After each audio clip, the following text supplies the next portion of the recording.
Oh, are you married? Have you ever thought about cheating? Oh yeah, that's like the second thing she asks him. Like, what is this woman's problem?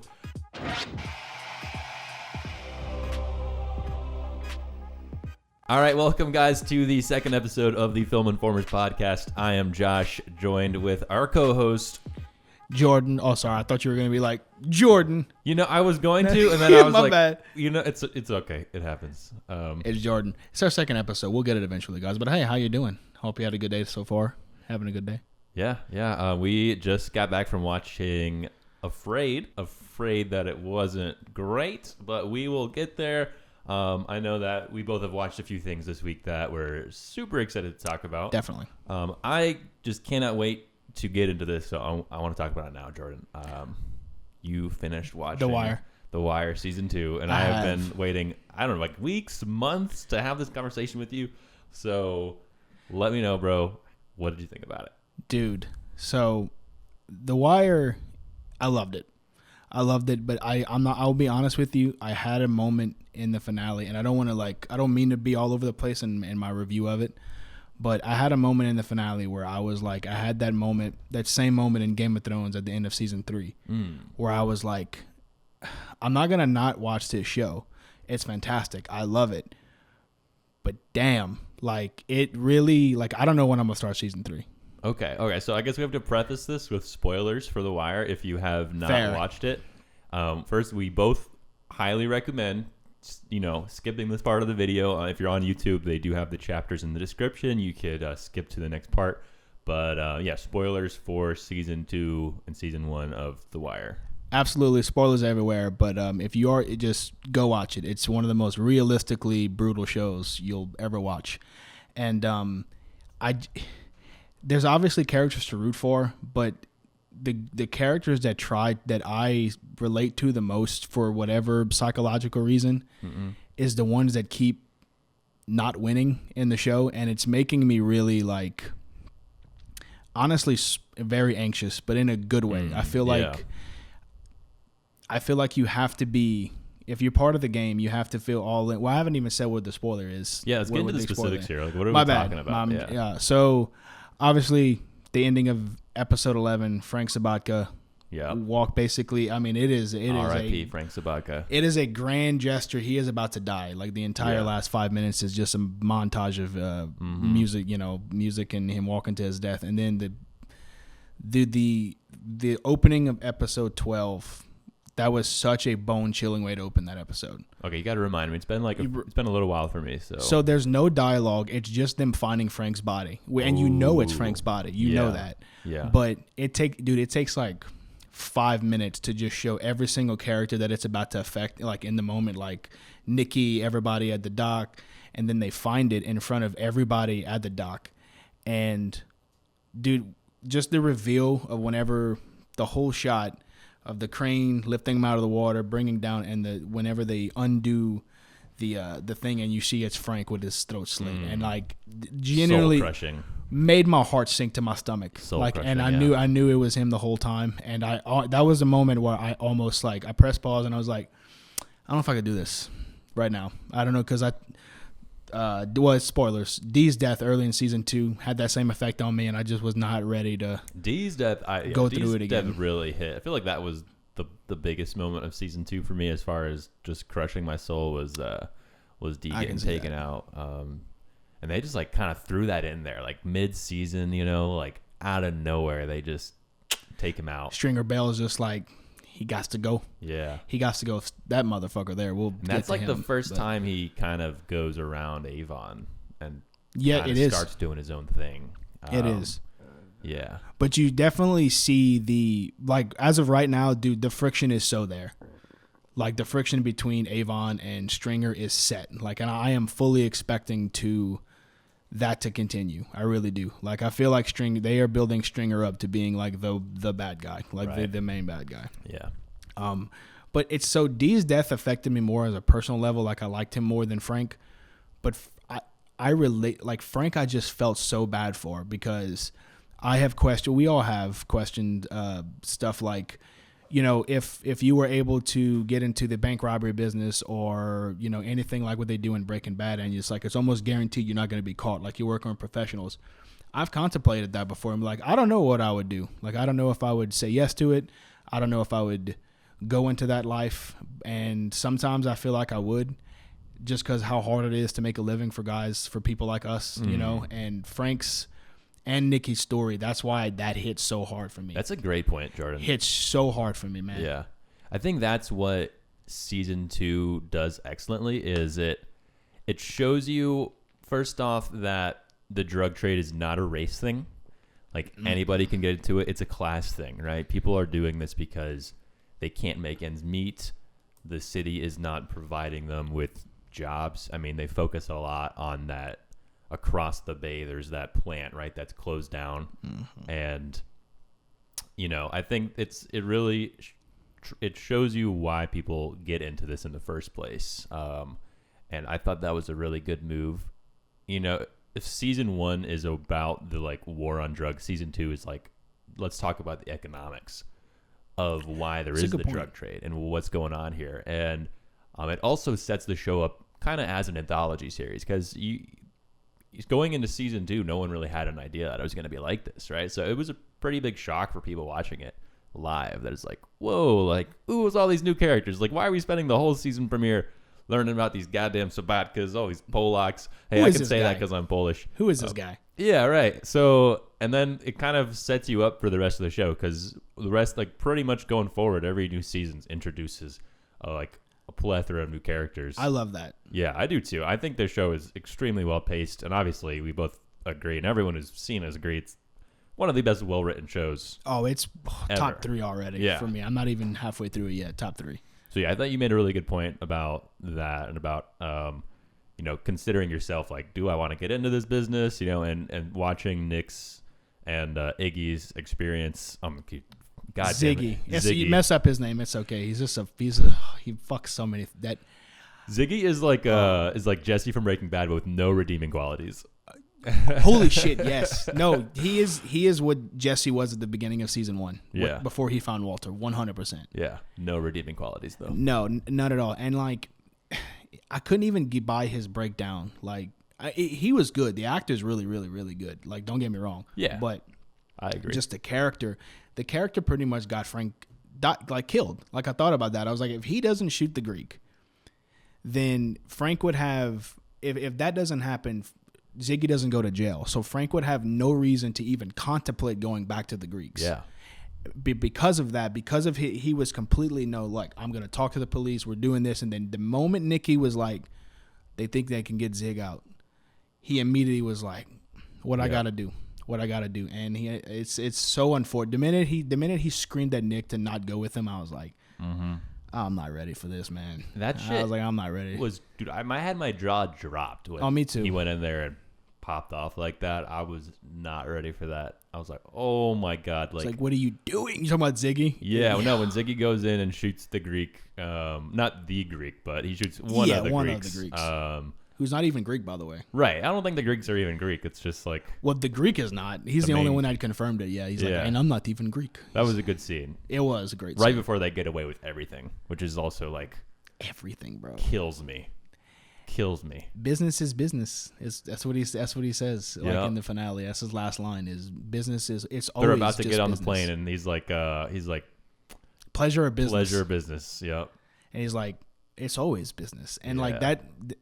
I don't know if you remember, but like early in that episode, they're talking about everybody they've had to kill, everybody they've lost. Not even just killed, lost. Yeah. They mention Frank. The Greeks straight up says, and I liked Frank. And then I was like, okay. But then at the end, when he says business is just business, it really clicked. I was like, this is what makes it so brutal and so evil. Like, they're not even like, they like these people. They liked Frank, but like, it's the game.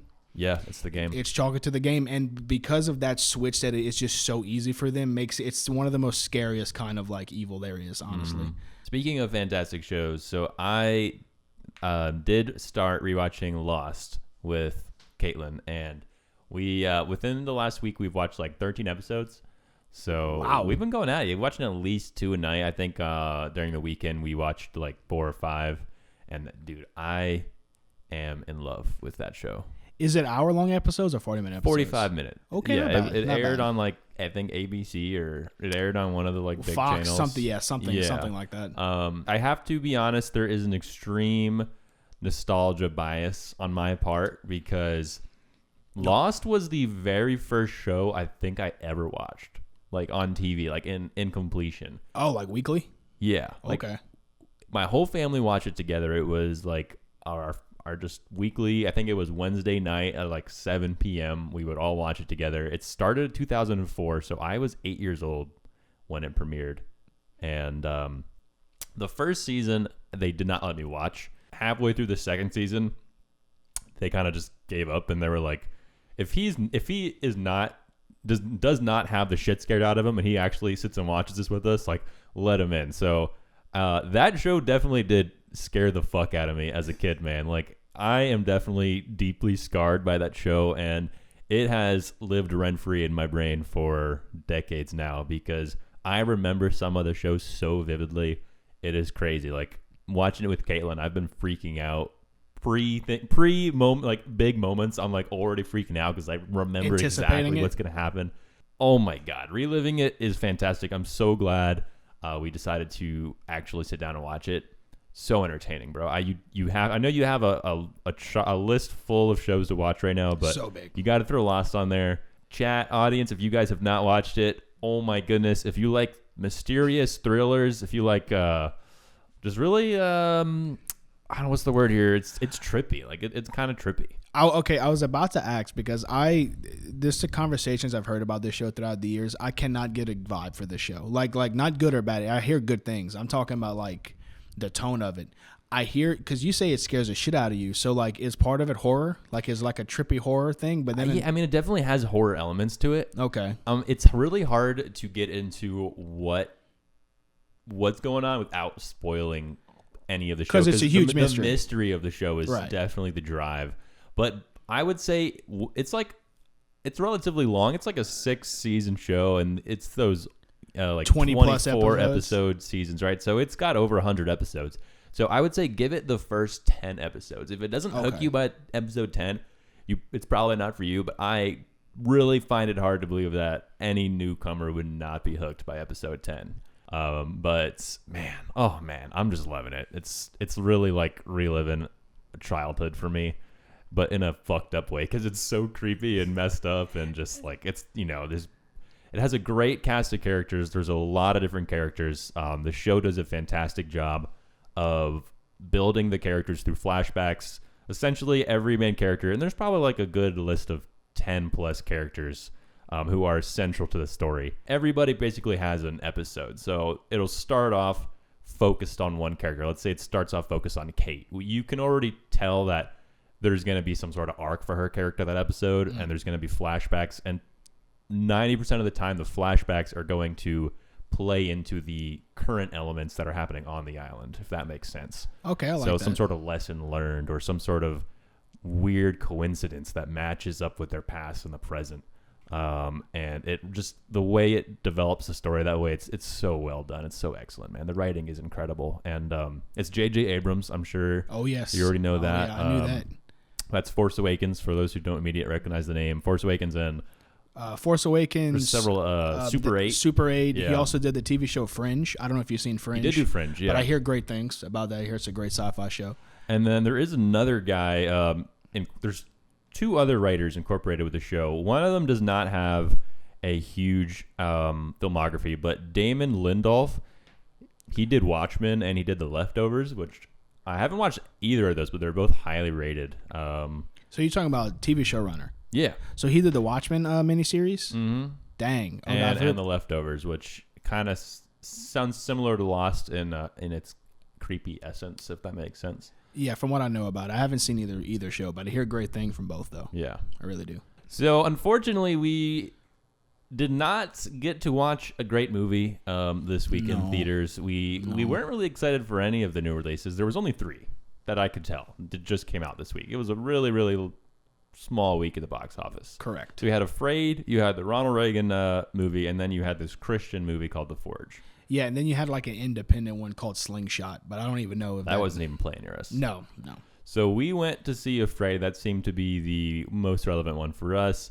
I guess I'll just preface this by saying it was not as bad as The Crow. It's not the worst movie of the year. It's not. No. So that's a plus. That's a W. W. It is a plus.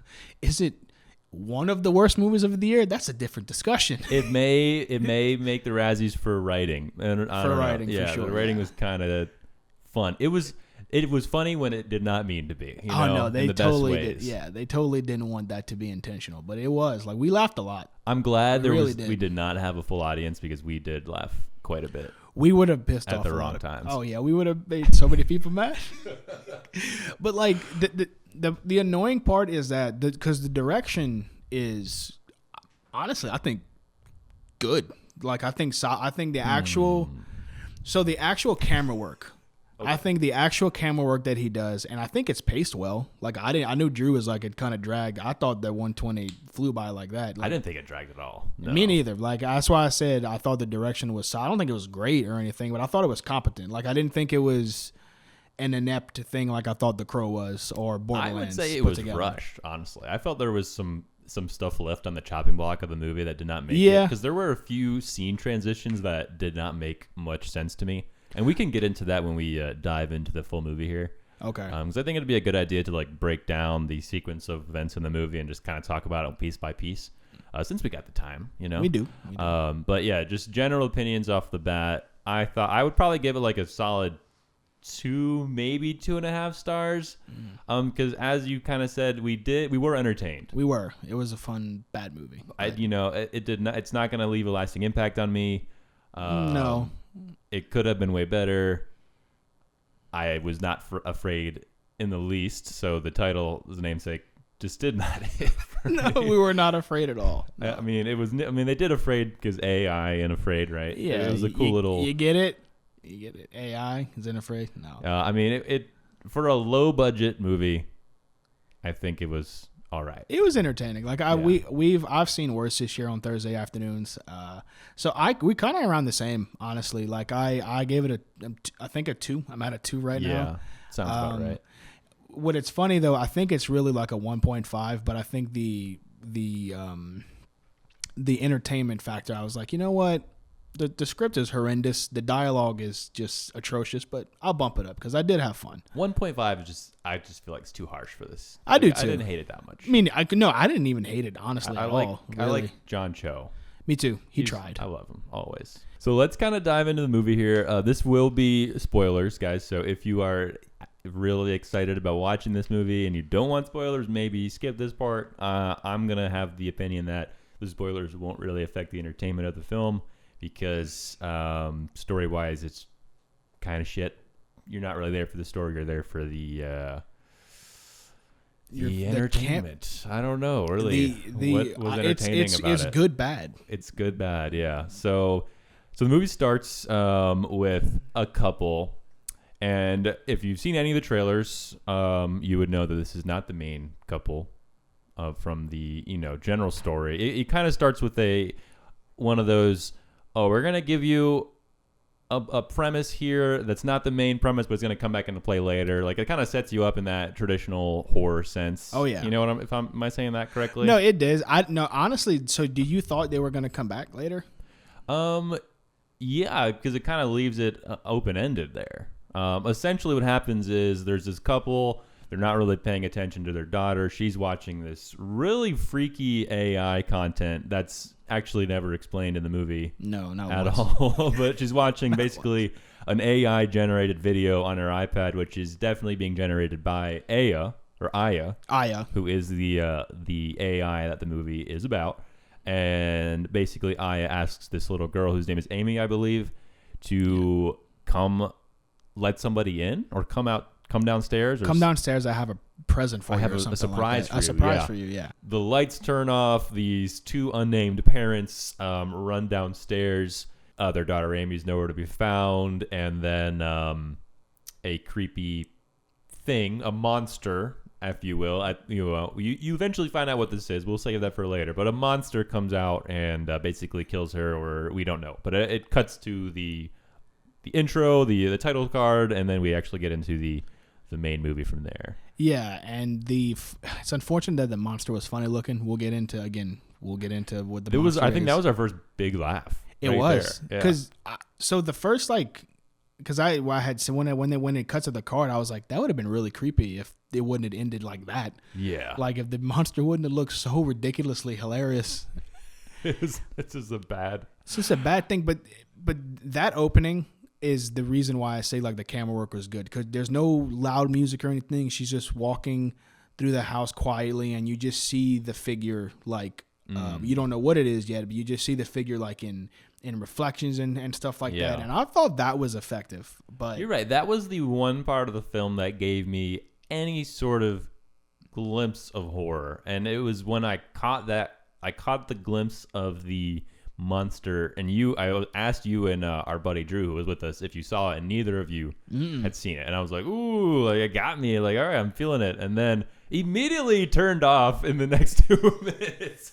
It didn't last long at all. It did not last long. The ray of hope was there, and I was like, are we about to be like, this movie is not that bad? And then I was like, oh, okay, there it is. I was like, there it is. Which we already expected the film to be bad because the reviews were embargoed again, right? Embargoed. And they were still not released, I don't think. And so the moment I posted my video review on Letterboxd, their embargo still hadn't lifted yet. So I have no idea what the Rotten Tomato score is. Right, yet. and we're recording this Thursday night. We are, yeah. First showing Thursday. So maybe late tonight, early Friday morning, they'll be out. But I've never heard of that shit. Jeez. Like a movie, embargo lifting after the movies were dropped. Like I've never heard that. So post-title card, we're introduced to the main family of the movie, featuring John Cho as our boy. I don't remember any of the characters' names. I think it's Curtis. Curtis. Yeah. Geez, even on Google right now, looking at the cast, they don't have the characters' names for anybody but Curtis. I'm so sure. But so I don't know his wife's or his kids' names. Gosh, we're bad at this. Oh no! So the younger kid's name is Cal. Cal. Okay, the child's name is Cal. Yeah. Cal, and that's I had the older daughter's name, and I lost it. That's okay. It doesn't. Google didn't care. Yeah, matter Google here. doesn't If care. Google doesn't care, then we don't gotta care. No. But basically, it's just a typical meet the family sort of horror intro, right? We're introduced to the older daughter who immediately is being faced with peer pressure to send nudes. The middle-aged child is. First off, he has JoJo Bizarre Adventure posters, so he's the coolest kid, and he is wanting to play on his iPad, not go to school. He's socially anxious. And then the youngest dude, he's just kind of chilling, got his feet up on the table. He's just kind of a little badass. I kind of liked him, honestly. I did like Cal. I liked Cal. I liked his energy. He's got a vibe to him. So they ended up taking their kids to school. You got a little bit of character building there, and then John Cho Curtis goes to work. He works for a marketing company. Basically, he has a big account today, and the account is this new AI company, Aya. Right. Yes. Got it right. Aya. So John Cho is basically going to put Aya in his house as a way to basically just gauge if this is a good product to then sign and sell this company's product. This Aya product, which we'll get more into later. It's a bit deeper and darker than that. Brings it into their house. They hook it up, and almost immediately, oh no, Mihawk. Almost immediately, she starts doing things you wouldn't want an AI to do. Like she steps over the line real quick as far as like, yeah, like I'm gonna give your kids things to do. I'm going to boss them around essentially. You guys go have sex. I'll let the kids actually watch the Emoji Movie, which is god awful. Probably would have enjoyed that documentary. They were supposed to be watching more. Worst part of the movie. Let's watch a movie, and you show him the Emoji Movie. Of all the movies. Basically, the family starts to actually fall in love with this because they're kind of amazed by its capabilities. The mom has time to work on her thesis. She's trying to get her doctorate. The kids basically are just having fun with it. It's like a brand new toy.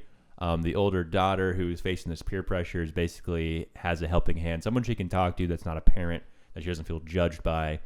So they're all in their own way kind of falling in love with it. And it's the dad, it's Curtis, who's like kind of reserved. Well, no, at first that's part of the reason why you said like the some of the scene jumps on, because at first the mom was against it, and immediately, and Curtis was just like, she's won over though pretty quick.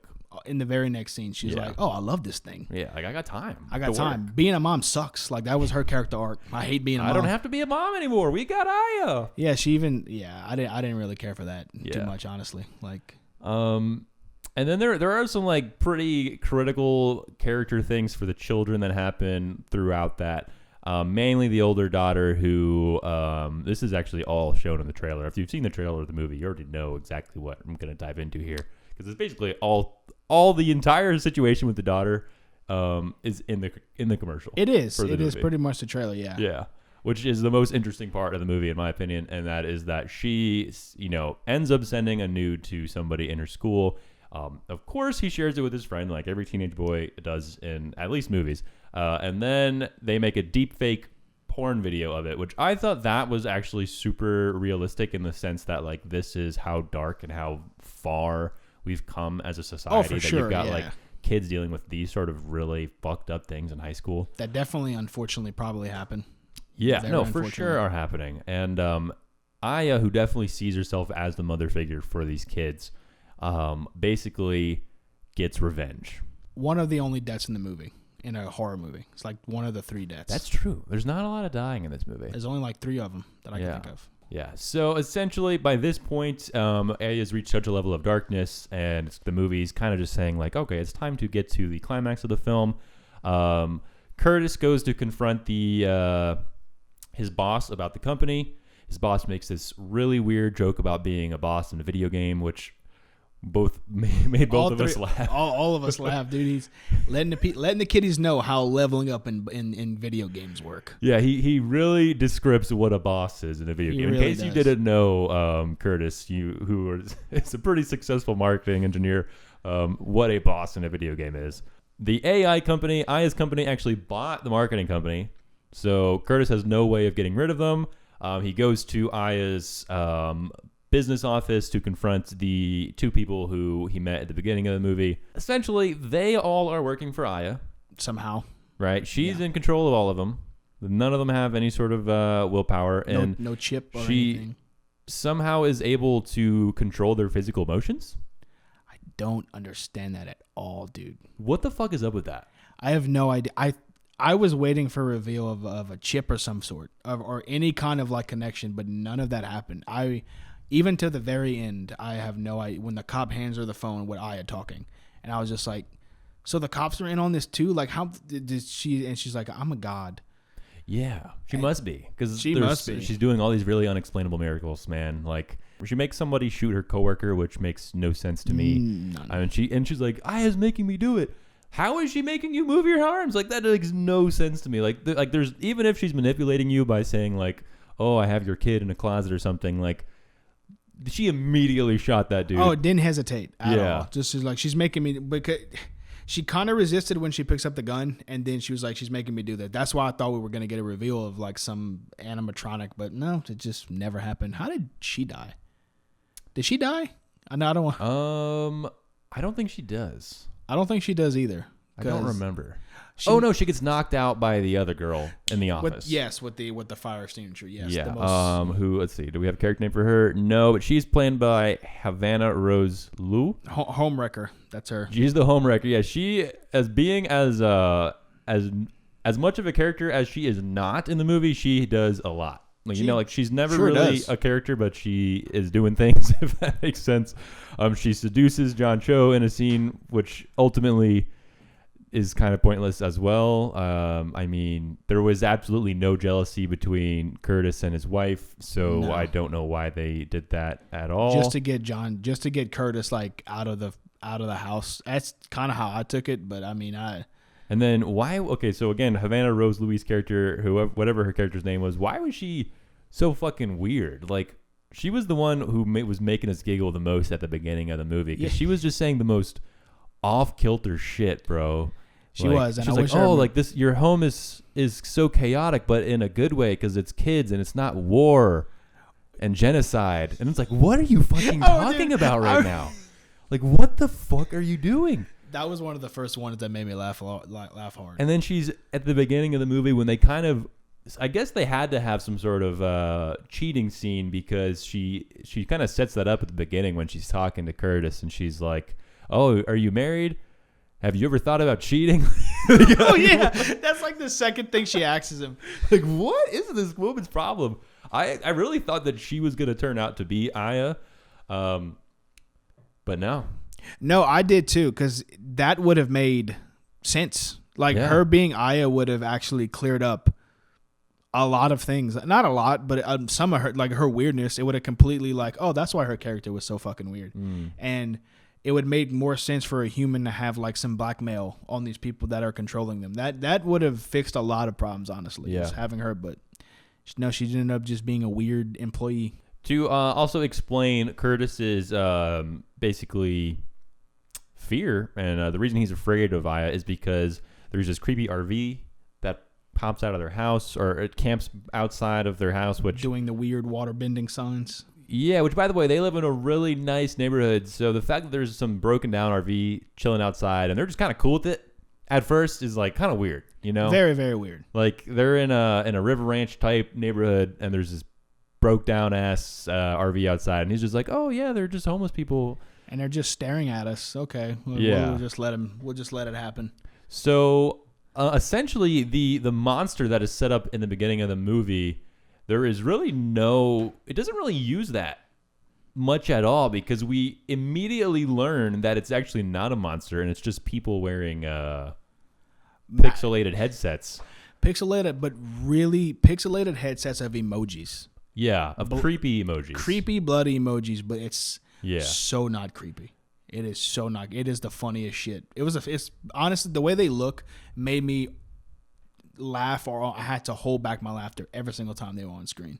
Right, because there's this RV outside their house. There's a dude just standing there staring at them, doing these weird arm signals. He turns around and we see on his face the same image that we saw at the beginning of the movie, which basically tells us that, oh, the monster is not actually a monster. It's just some weird person living in an RV with the headset on. Yeah, and then not really creepy. I mean, it's creepy, but it's not like a monster. I wouldn't. Yeah, I definitely wouldn't use the word creepy. Yeah, it's just like fucking weird. But that's how you said earlier. That's how the beginning ties in, because these people end up being the family that the couple that you see at the very beginning. Correct. Of the thing, and you think they get off screen. At least I did. I really thought they just got off screen. This is the opening of the movie, but no, they actually are the people.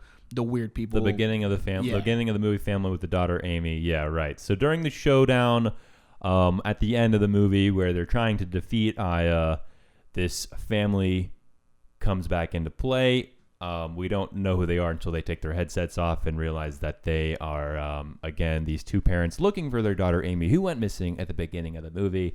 Aya has led them to believe that Curtis and his family are kidnapping children, which is not explained at all. So fucking random. Very, really fucking random. Essentially, it's just a way for Aya to manipulate and control everybody, which is essentially, it seems to be her grand plan. Scheme, yeah. Because we're not really given any sort of motivation for Aya as a character. As much as she becomes a character, she's never really given some sort of evil master plan or anything in that sort. No, she has one monologue to Cal, giving her like how she was made, and that's it. But it didn't really do anything. It just explained how she was made. Yeah.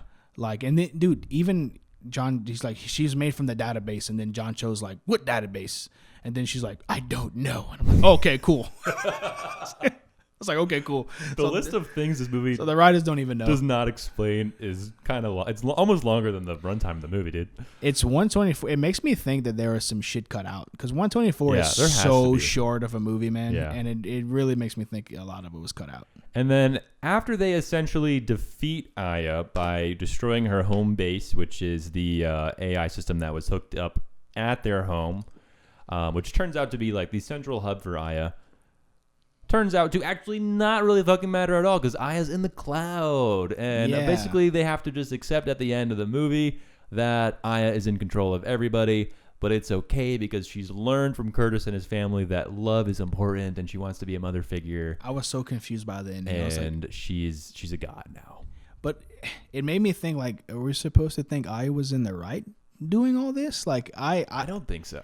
I didn't think it was clear. I like it almost. I didn't think it was like, so not proud of Aya for doing the things that she did, but like, oh well, it's Aya redemption at the very end of it. I don't know. That's how I was. It's so unclear that I was battling that in my head. I was like, is this what the director wants us to feel, like sympathy for them right now, and Aya herself? And I was just like, I don't know if that it just completely missed the mark on whatever the message was. Well, I knew that we were going to need some more substance to really dive into this episode, because I don't think too many people really want to hear about Afraid. So we did talk about a little bit off screen about our favorite movies of 2023. Yeah. So we're going to dive into that a little bit here. Now, this is not one of my favorites, but it is the one I watched most recently, being yesterday, was Saltburn, which was a highly talked about film for all the wrong reasons. It was. So, yeah, this is Saltburn starring Barry Keoghan? I think it's Keoghan. Jacob Elordi, Ewan Mitchell, who is actually Aemond and that's House true. of Dragons. Yeah, the little blonde. Rosamund Pike, Alison Oliver, and Carey Mulligan with a little starring role there, a little cameo basically, and then Richard E. Grant.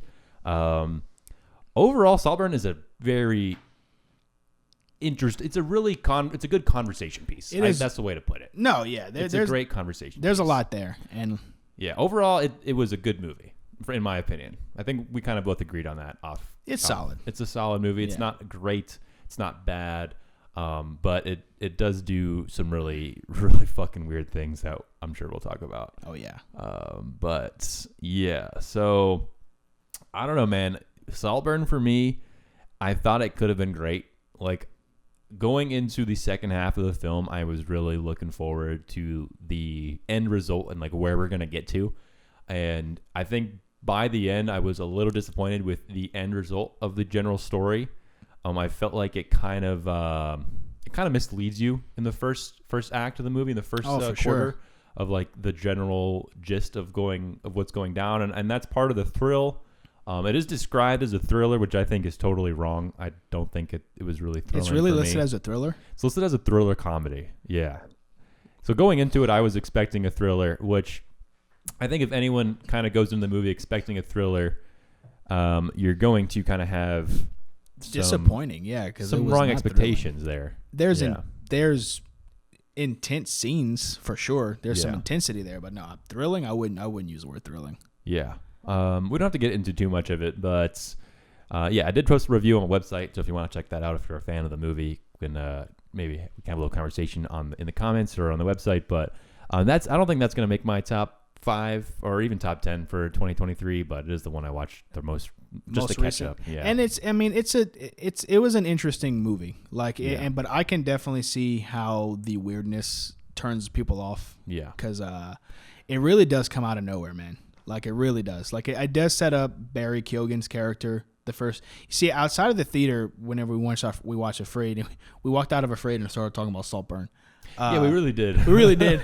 Like, I walked in on him and you and Drew, and y'all were already like, "What are y'all talking about?" Like, "Oh, we're talking about Saltburn." I was like, "Okay, that makes sense." Yeah, that makes sense. But you had said the first 30 minutes was the worst part. That was the best part for me. Really? Honestly, like, I wasn't loving it. I never loved it because I had no idea where it was going. I just knew it had a very somber tone. I felt like I was like, oh, maybe they're falling in love, or maybe Barry's just falling in love with him. I had, because he befriends Aemond at first, and then quickly. Aemond. Yeah. Well, what's the character's name? His name is actually Michael. Michael. Okay. Yeah. So that's the character's name? Yeah. So he befriends Michael, and then quickly is just like, because he always clearly wanted to be one of the looked at as a rich, popular kid, and he gets taken at Oxford University, where a lot of wealthy guys go in UK. Very much so. Yeah. And so he always comes off as awkward. So I was just thinking we were watching this awkward guy basically come out of his shell, because I hadn't heard about all the crazy stuff going on. Right, yeah. So I was enjoying watching their relationship build in the beginning. I was. And I thought they had great chemistry. I did. And then once it gets to Saltburn, it's an immediate flip. Yeah. Immediately, like, Barry's just watching people make out, watching people just stalking people with no kind of build up. And Barry's character's name is Oliver. Yeah. Ollie, yes. Yeah. And that's when the movie started to lose me. I was like, okay, so is this just going to be weird just to be weird? in my opinion, it ends up being weird just to be weird. I agree with you, but I do have the opposite reaction to the first. Like, I thought the movie got interesting and got good once they got to Saltburn. Got funny. It did get funny. It felt like it just got interesting. Like, not necessarily it became a great movie all of a sudden, but it like, I was playing on my phone a little bit in the first 30 minutes, just like waiting for something to really happen. I didn't think it was doing anything too special with the characters. I was never really in love with Oliver's character. No, I wouldn't say I was in love. No, I never really liked Oliver. Like, I think the movie wants you to like Felix, but he comes off as kind of a douchebag, or maybe you're just not supposed to like any of these kids in the first 30 minutes. You know what I'm saying? Like, Oliver was never likable to me, and Felix wasn't really either. But his family, on the other hand, especially Rosamund Pike's character, who plays his mom, Elspeth, fucking hilarious, dude. Best part of the movie is Rosamund Pike, who, by the way, is just a phenomenal actor in everything she does. I mean, obviously, Gone Girl just like instantly comes to mind, and she's amazing. Every time she's on a screen in The Wheel of Time, my heart stops, and I'm just like focused on her every single time. I haven't watched that one yet, but it's definitely eventually. It's solid. Yeah, it's a solid show. And then Richard E. Grant, as well as who plays Felix's dad. I mean, they're just really off-kilter rich people who are just in their own world, and, you know, are just doing their own mega rich people shit. Very over the top, but in a subtle way at the same time. It's weird how he pulls that off. The movie, like, it never really makes you hate them, which I don't know if that was their intention. I actually kind of like them because they kind of had this really sweet family dynamic where they're all watching Superbad together in this small movie room inside of this ginormous mansion. Like, they could be anywhere within a mile of like how long this house is, and they're just all like together watching a comedy, which I thought was super humanizing. And they throw sick karaoke parties. Visually, this movie is a treat. It's great cinematography, 100%. Very elegant.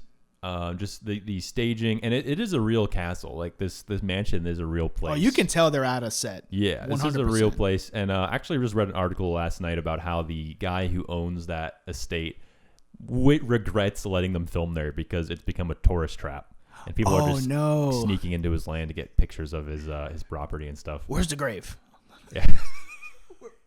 Is this, I'm going to spoil it. Is this the bathtub? I wonder if he got rid of the bathtub. Yeah. Oh, I would imagine. So I don't think I could go in that bathtub after that. Yeah. For those, I'm not going to say exactly what happens here, but basically, the way Call Me By Your Name ruins peaches, this movie ruins bathtubs. So you just use your imagination there. Very different vibes too, but they both get ruined. They both get ruined. Yeah. Oh, Jesus. And that's kind of what we were talking about. Like, this movie has extremely gross out sexual stuff going down that is really not necessary. And unfortunately, it becomes the conversation piece for the film. It does. And it kind of distracts from the actual themes that the director is trying to dive into, which in my opinion don't hit the mark at the end of the film, and ultimately detracts from me really loving and thinking this is a great movie. But I did come away with it with the general idea that, you know what, I had a good, entertaining time. It's fun to talk about. You know, it's a solid 3-star film. And it's so I rated it. I think I told you that I rated it 3.2 when I saw it last year. But it's like, I've thought about it. Like, it's definitely one of those movies that'll stick with you. There's a lot of substance there. But so yeah, Saltburn, decent movie. Worth the watch to judge for your own stuff. 100%. Because I got mutuals on Letterboxd who hate it but also fucking love it. It's a polarizing movie, very much so. And when you watch it, you realize very quickly why. So Jay, do you want to get started with your top 10 favorite in any order? I'm not sure if yours is in order. Mine's actually is in order. It is. Okay. Yeah. Take it away, brother. Okay, so am I doing from 10 to 6, or how are we? Or am I going 10 and you go? Mine is not necessarily in order. I think we just go based off of your top 10 and just talk about it out. Yeah, let's go. Let's just do it. Okay, so I have an honorable mention that I won't talk about it too much, but this is a movie that unfortunately did not do well at the box office, and I think it should have done way better.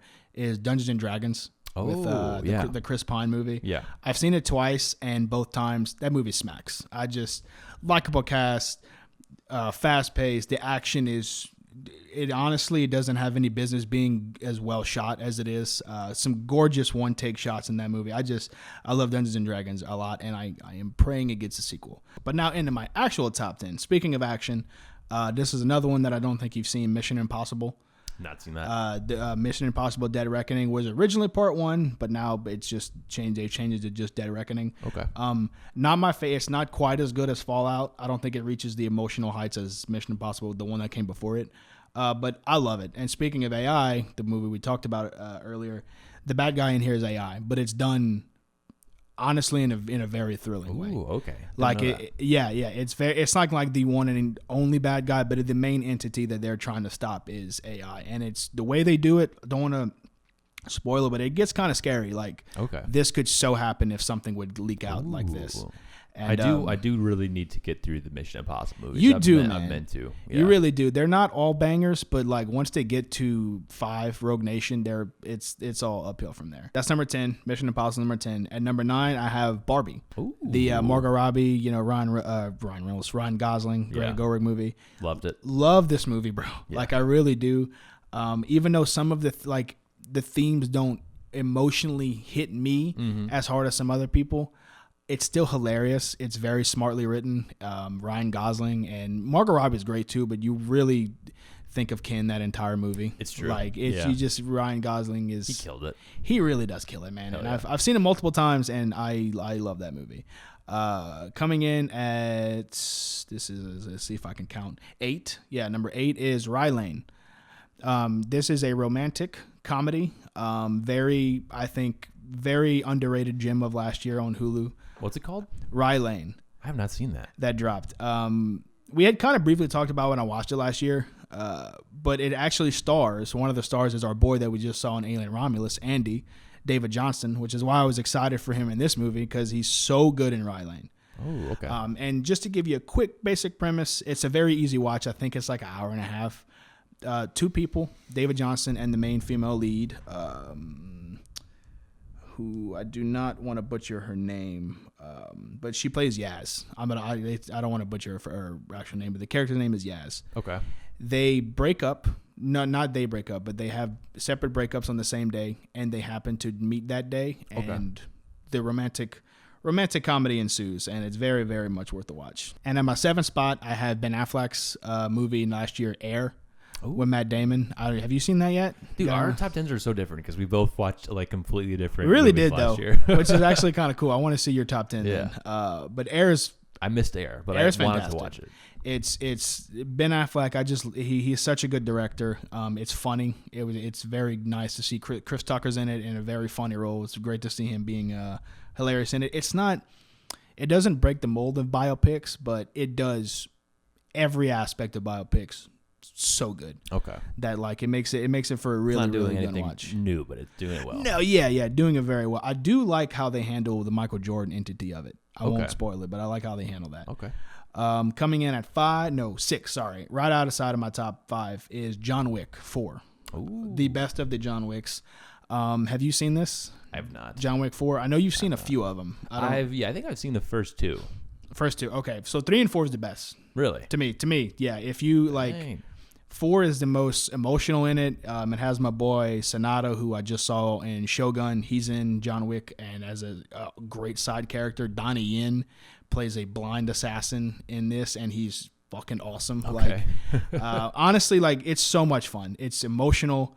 I don't know. I just picture Bobby Lee playing an assassin right now. It's not who you're talking about. No, that's definitely not. I've been listening to Bad Fred, so that just seems funny. Now I want to see Bobby Lee play an assassin in the next John Wick. All right, Bobby Lee, when you watch this podcast, when we blow up, we get you on that, man. We get you on that, and I won't spoil the ending, but I don't think they should make it John Wick 5. I don't want it. Well, they're going to. They're going to because of money. That money. And will I be there day 1? Yes, giving them that money, because it's probably going to be really good. But it's the set pieces are amazing, and I really can go. I love John Wick 4 so much; it's the best one. But now to top 5. Top 5, and this is a movie you definitely have, and I am confident is in your top 5. Most likely. Poor Things. Oh, Poor Things. Love it. Love this movie so goddamn much. Oh my gosh. Like I've only seen it the one time, bro, but I think about it all of the time. All of the time. Like even most movies that I've seen this year. Like it would probably be in my top 2 this year right now. Top 3. It's crazy that you probably get Emma Stone's best performance. Oh yeah. And then you also get Mark Ruffalo's best performance. For sure. For sure. Because he's almost they have to do completely different things, but he's almost just as good. Dude, he's so fucking good in that movie, he's bro. So funny, dude. He's so funny. Oh my gosh, the amount of quotes from that man. Oh, I mean, ridiculous. Me, you, and Drew have quoted him a lot.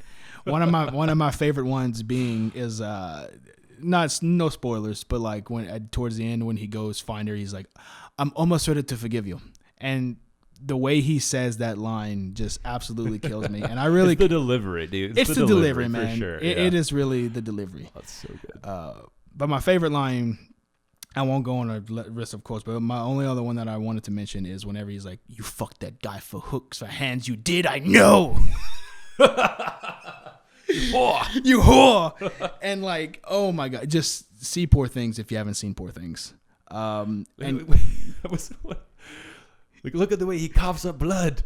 He has cancer, you fucking idiot. Oh yeah, he's like, "Look, it's demon blood." He's like, "You have cancer, you dumb fuck." He's like, and he's like, "Oh."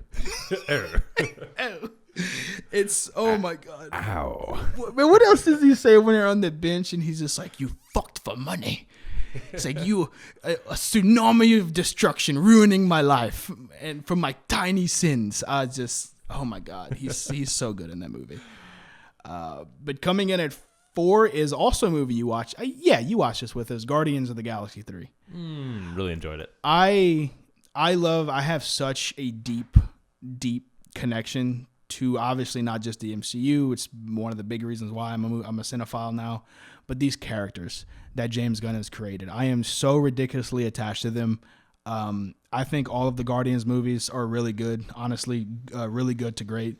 And I think Guardians 3 is the best out of the bunch. I really do. Coming out at number 3 is another movie that we saw together, The Holdovers. Yes. This movie I can literally wrap up if I can physically wrap up in a blanket with it around me, I would. Oh my gosh. It feels so cozy. Like cozy. I love this movie so much.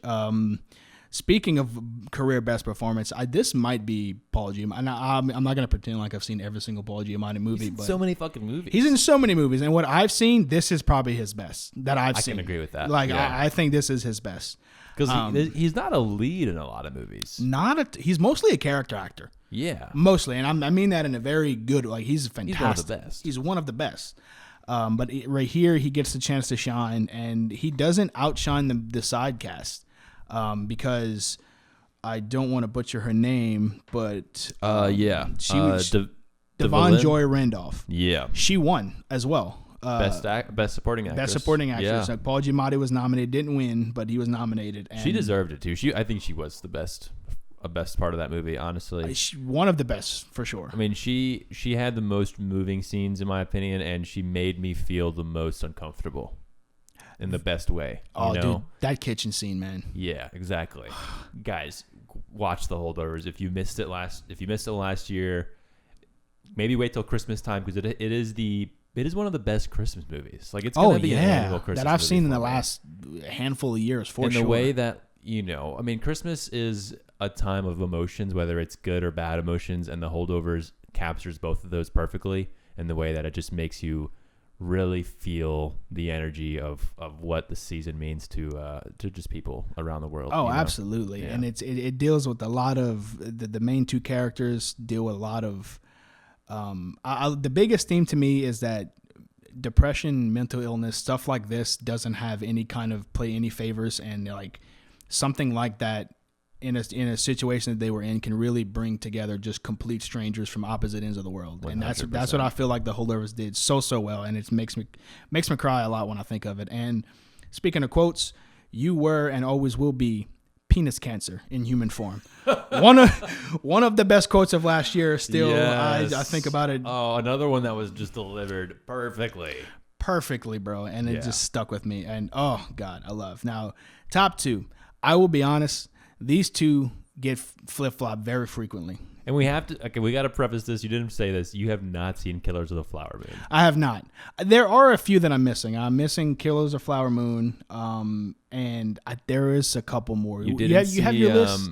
You didn't see. Well, we'll get into it. We don't gotta. Okay. Right now. We'll get into it. The top two, and again, they flip flop. But I think my personal tie to the character ultimately puts it at number one. And number two is Oppenheimer. Ooh. Chris Nolan's Oppenheimer movie. I know we have different opinions on it. And, we do. But I love this movie. Yeah. I never was lost. I've grown to I went through his entire filmography last year. I think the big reason why I love Nolan so much is that I love, most of the time, his form of storytelling.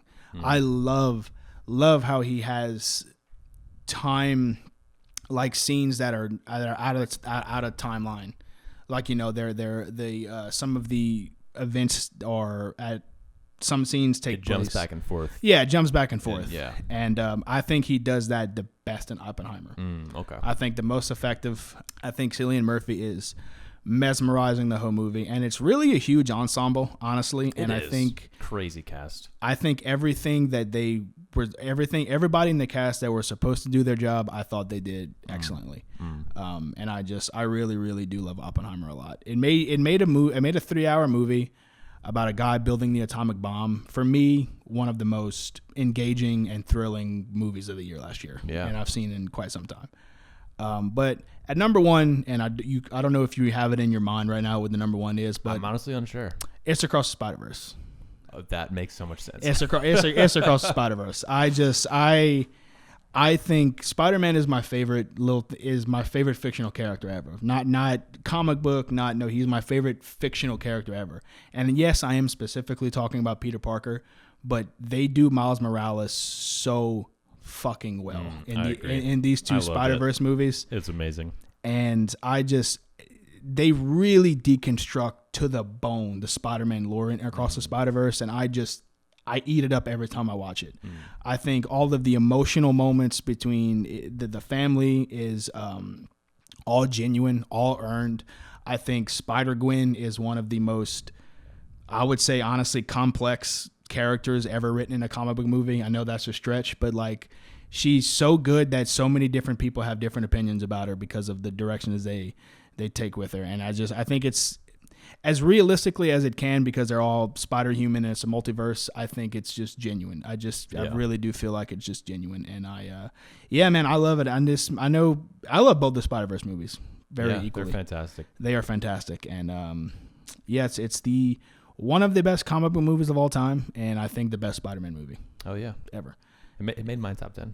For sure. Ooh, nice. I'm glad to hear that. But yeah, that is my top 10. So, hell yeah.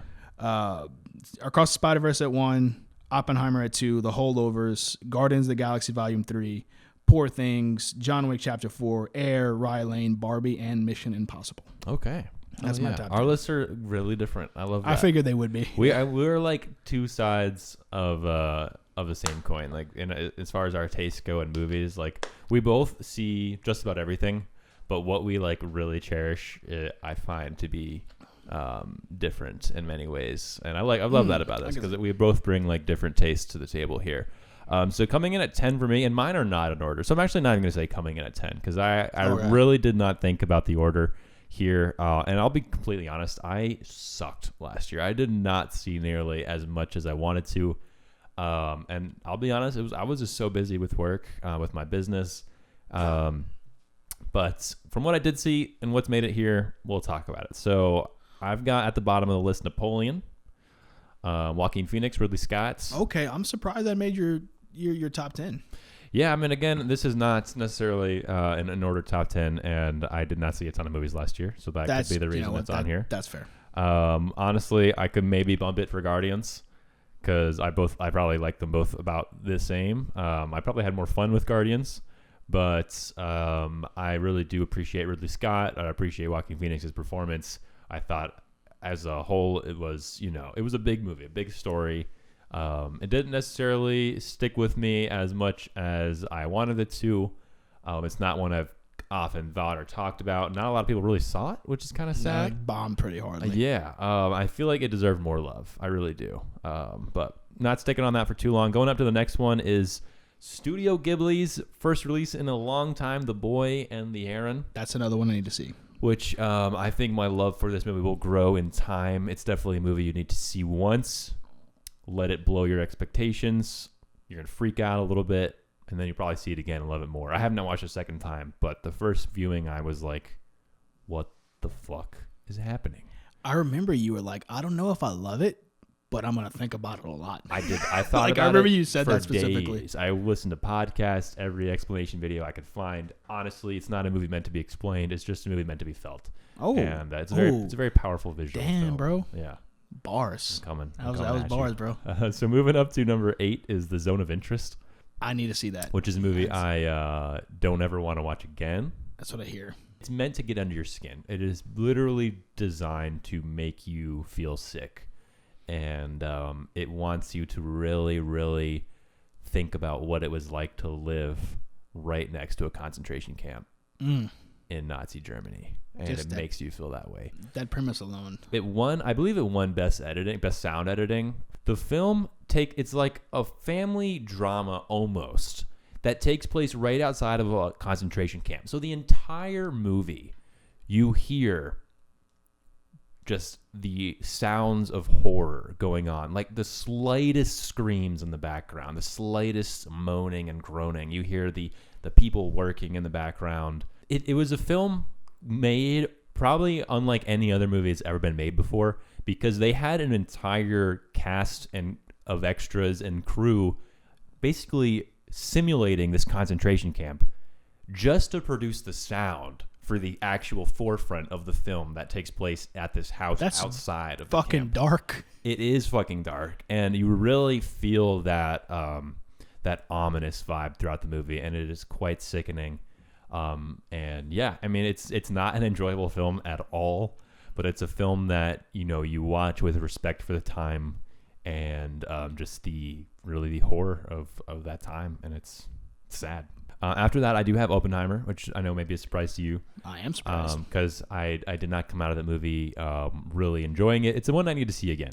It's one I really need to watch again. I got the 4K, bro. Whenever you're ready. Yeah, I think it was one that I had a certain level of expectations for, and it did not catch me at the right time, I think. But with the amount of reception it's had and love, I really want to give it a second chance. I mean, I do appreciate Nolan. He's not my favorite. I don't love the guy, but I have enjoyed his work for a long time now. And considering Cillian Murphy, I do agree. Even on the first watch, he was fantastic. And basically the whole cast, Robert Downey Jr., incredible. Earned their Oscars, in my opinion. Yeah, so I do want to give that another try. After that, I have Barbie. We don't have to talk too much about. Enjoyable movie. Very much so. After that, I have Spider-Man Across the Universe. Hell yeah. Gosh. Spiderverse. Spiderverse, sorry. No, super fun movie. I mean, I'm not a huge Marvel guy. I'm not a huge MCU person, but I do watch the Spider-Man movies, and in my opinion, those are the two best Spider-Man movies ever made.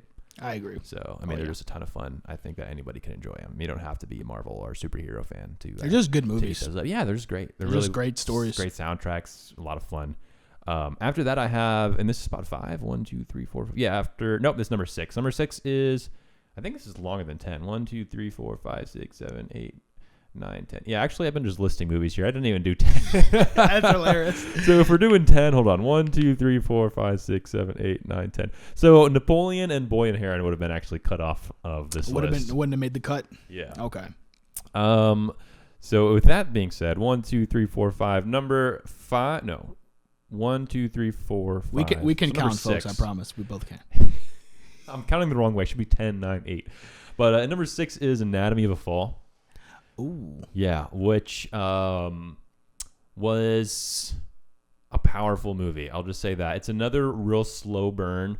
It's basically about this wife whose husband dies. The entire movie is an investigation to find out whether he killed himself or she killed him. And the whole movie, she's basically on trial.